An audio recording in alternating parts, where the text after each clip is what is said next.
Assalamualaikum warahmatullahi wabarakatuh. Perkenalkan, nama saya Dinda Gita Dolati, NIM 91, kelompok 4C5 S1 Fisioterapi Universitas Aisyah Yogyakarta. Di sini saya akan mendemonstrasikan bagaimana tindakan dari chest fisioterapi. Sebelumnya di sini saya mendapatkan skenario di mana anak usia 2 tahun mengalami rasa berat saat melakukan inspirasi, kemudian setelah dicek ternyata ada pneumonia dan juga penumpukan sputum pada area middle lobe anterior dextra. Adapun yang perlu kita ketahui pertama, apa itu chest fisioterapi? Chest fisioterapi adalah serangkaian tindakan fisioterapi untuk membantu pada area kardiovaskular atau pada area pernafasan, di mana apabila seseorang itu memiliki gejala seperti sesak napas, kemudian batuk, dan juga adanya penumpukan sputum. Adapun dari serangkaian tindakan dari chest fisioterapi itu sendiri ada postural drainase, kemudian ada clapping atau tapetement, kemudian setelah itu ada vibration, kemudian setelah itu ada coughing atau batuk. Nah, baik, kemudian untuk indikasi dan kontraindikasi dari chest fisioterapi ini apa saja? Untuk indikasinya sendiri, chest fisioterapi itu diberikan apabila si pasien atau si anak itu sendiri memiliki sputum atau sekret sekitar 30 ml per hari. Kemudian setelah itu ada sesak nafas, kemudian setelah itu adanya juga kemampuan untuk tidak bisa batuk. Kemudian untuk kontraindikasinya sendiri itu ada cerebral edema, kemudian luka bakar, postoperasi, dan leher akut. Kemudian setelah itu ada nyeri kepala. Adapun kenapa nyeri kepala ataupun cerebral edema itu menjadi kontraindikasi, dikarenakan apabila kita melakukan chest fisioterapi atau pemberian seperti tindakan batuk, maka hal tersebut dikhawatirkan akan mempengaruhi dari incisi ataupun perubahan dari tekanan intrakranial si pasien. Oke, pertama untuk yang perlu kita lakukan adalah inspeksi. Adapun untuk inspeksi sendiri yang kita lihat dari si pasien adalah perbedaan warna. Jadi perbedaan warna di sini baik dari area sangkar toraks, kemudian di area lengan dan juga area kepala. Untuk perbedaan warna di sini kita bisa mengidentifikasi adanya hipoksia, artinya kekurangan oksigen. Apabila warnanya tidak seperti warna kulit seperti biasanya ada pink kemerah-merahan. Kemudian setelah itu kita bisa minta pasien untuk apabila bisa diinstruksikan, kita bisa meminta pasien untuk meluruskan tangannya seperti ini. Ini untuk melihat fine motor. Apabila si pasien ada tremor, maka hal tersebut bisa mengindikasikan adanya keterlambatan pada fine motor ataupun penggunaan obat tertentu. Kemudian setelah itu kita bisa menginstruksikan kepada pasien untuk mengangkat tangannya seperti ini, kemudian lakukan dorsofleksi. Apabila si pasien tiba-tiba melakukan gerakan seperti ini, hal tersebut bisa kita pantau adanya CO2 retention. Kemudian setelah itu kita juga bisa mengecek pada area mata apakah adanya anemia atau tidak. Biasanya apabila ada anemia itu area bawah bola mata pasien berwarna putih, tidak pink kemerah-merahan. Kemudian setelah itu kita juga bisa meminta pasien untuk mengangkat membuka mulutnya, kemudian mengangkat lidah. Hal ini bisa kita cek untuk adanya central cyanosis. Kemudian setelah itu kita inspeksi juga pada area dada, di mana apabila di area torakal, sentral torakal, kemudian klavikula dan juga mid axillary, apakah ada bentuk yang berbeda seperti sesak napas bentuk lidah burung dan sebagainya. Kemudian setelah kita lakukan inspeksi, kita lakukan palpasi, di mana palpasi ini sendiri kita mengecek pertama untuk perbedaan suhu lokal baik di area lengan, kemudian torakal sampai ke leher. Kemudian setelah itu kita lihat untuk chest ekspansi, di mana pada saat kita meminta pasien untuk inhale, kemudian exhale. Nah, apabila pada saat exhale ekspansi toraknya itu menurun, maka hal tersebut menjadi salah satu ciri-ciri dari adanya pneumonia. Kemudian setelah itu setelah kita inspeksi, palpasi, kemudian kita mulai untuk perkusi. Adapun perkusi sendiri ini kita untuk mengetahui pantulan dari massa yang ada di area lung itu sendiri, apakah suara yang dihasilkan itu mengidentifikasikan adanya sputum atau tidak. Kemudian untuk perkusi sendiri itu kita menggunakan jari tengah, di mana kita lakukan perkusi dan mengetahui dari pantulannya itu sendiri. Adapun titik-titiknya yang kita ketahui itu yang harus kita ketahui adalah ada 10 titik, di mana 10 titik itu kita mulai dari area upper anterior dextra silangnya sendiri. Kemudian kita coba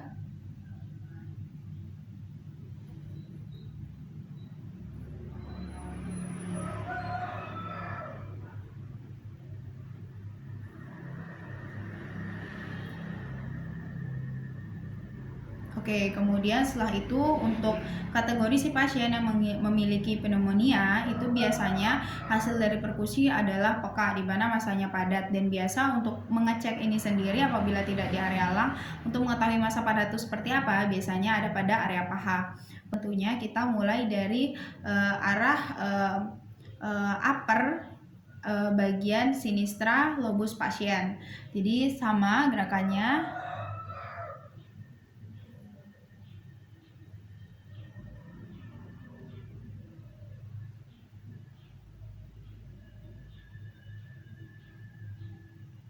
Oke, kemudian setelah itu kita mulai untuk auskultasi. Adapun auskultasi sendiri ini lebih spesifik, di mana kita bisa mendengar dari pola nafas si pasien, dan juga kita bisa mengkategorikan serta mengetahui letak dari sputum si pasien itu sendiri. Untuk auskultasi sendiri, letak dan titiknya juga sama, ada 10 titik. Kita mulai dari upper anterior dextral lobus, di mana pada saat auskultasi kita meminta pasien untuk inhale dan juga exhale. Kemudian kita perhatikan bagaimana dari kategori suara yang kita dengar pada saat auskultasi.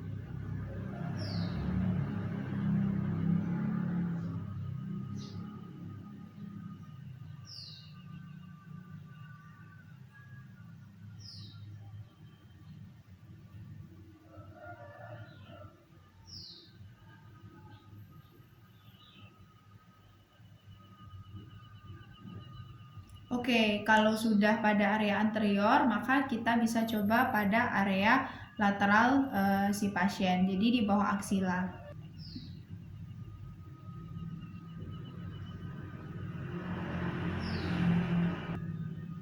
Baik, kemudian setelah itu kita pada area posterior.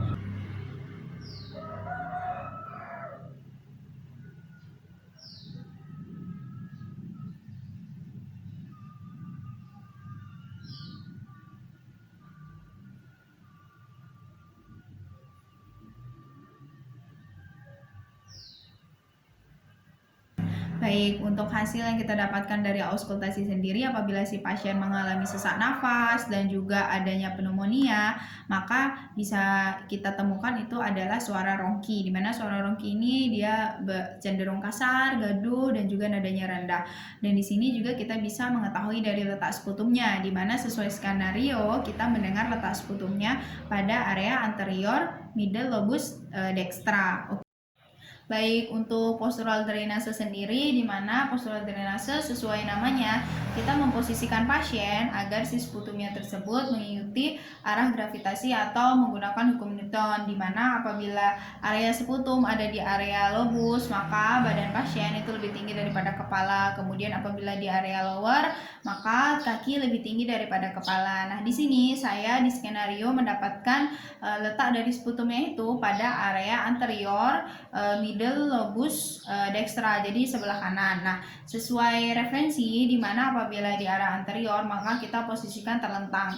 Ada juga beberapa yang mengatakan kita bisa posisikan sesuai samping apabila sputum ada di area lateral, di mana di satu sisi kita taruhkan bantal agar si sputum tersebut terstimulasi untuk kembali ke tenggorokan dan bisa dibatukkan atau dimuntahkan.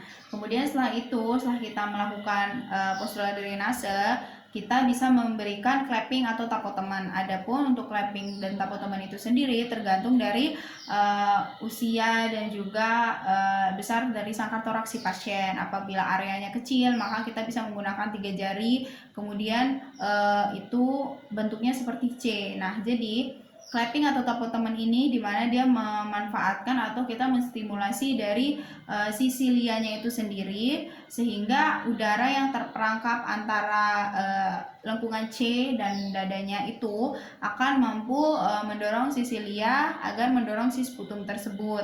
Kemudian di sini saya mendapatkan usia 2 tahun, sehingga kita bisa menggunakan tangan full 5 jari, kemudian kita lengkungkan seperti ini, full C. Nah, kemudian untuk pemberiannya itu sendiri bisa saya miringkan ke sini agar posisinya lebih enak.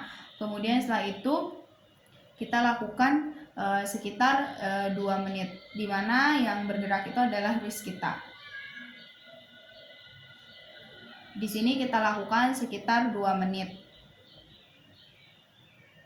Kemudian setelah kita lakukan clapping atau tapak teman, bisa kita berikan vibrasi, di mana vibrasi ini memanfaatkan dari turbulensi udara pada saat ekshalasi, di mana kita melakukannya pada saat si pasien melakukan exhale. Apabila kita memang tidak mampu memerintahkan si pasien untuk inhale dan exhale, maka bisa kita tunggu sendiri.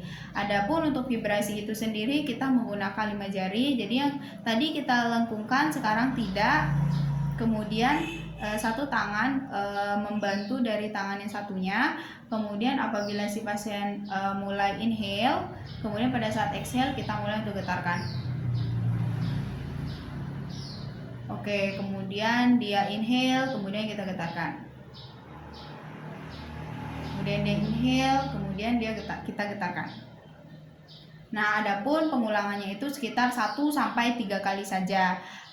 Perlu kita ketahui apabila kita sudah memberikan postural drainase, kemudian tapotemen dan juga vibration, perlu yang kita perhatikan adalah bagaimana perubahan vital sign si pasien, kemudian setelah itu oxygenation-nya, kemudian kenyamanannya, kemudian apabila si pasien mulai sudah seperti mau batuk, itu maka kita stimulasi dengan memberikan contoh bagaimana batuk, maka si pasien akan menirukan. Apabila si pasien memang tidak bisa, kita berikan instruksi untuk batuk. Nah, apabila tidak dibatukkan oleh si pasien, maka biasanya dia nanti akan muntah ataupun dia telan dan kemudian keluar bersama fesesnya. Dan itu bisa kita berikan nebulizer untuk si sesak nafasnya itu sendiri. Adapun obat-obatnya biasanya itu kita terima dari dokter seperti NaCl dan juga Ventolin dengan perbandingan 2:1 untuk yang dewasa, di mana nebulizer ini mampu mengatasi dari sesak si pasien. Adapun nebulizer sendiri dapat membuka jalan nafas si pasien sehingga sesaknya itu sendiri dapat menurun atau kembali normal. Nah, apabila sudah kita lakukan, yang perlu kita perhatikan adalah perubahan si pasien dan juga bagaimana kita mengkomunikasikan kepada orang tua pasien sebelum melakukan terapi, bahwa sebenarnya si pasien itu melakukan terapi dengan pantauan terapis yang memang kita sudah paham bagaimana indikasi dan kontraindikasinya sendiri sehingga tidak membahayakan si pasien. Begitu sekiranya, saya mohon maaf apabila ada kesalahan. Wabillahi taufiq wal hidayah. Wassalamualaikum warahmatullahi wabarakatuh.